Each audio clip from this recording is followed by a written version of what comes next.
Zabbuli ey'ekikumi okwesiga Mukama. Mutendereze Mukama. Tendereza Mukama gwe emmeeme yange. N'atenderezanga Mukama ennaku zonna ez'obulamu bwange, n'ayimbanga okutendereza Katonda wange nga nkyali mulamu. Temwesiganga balangira newakubadde omwana w'omuntu omutali buyambi bwonna. Omukka gwe gumuvaamu n'adda mu ttaka lye, ku lunaku olwo enteekateeka ze zonna zifa.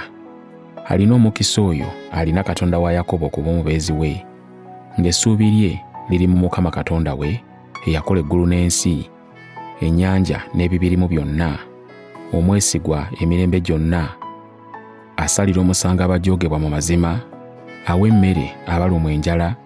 Mukama asumulula abasibe. Mukama azibula amaaso g'abazibe. Mukama awanirira abazitoowereddwa. Mukama ayagala abatuukirivu.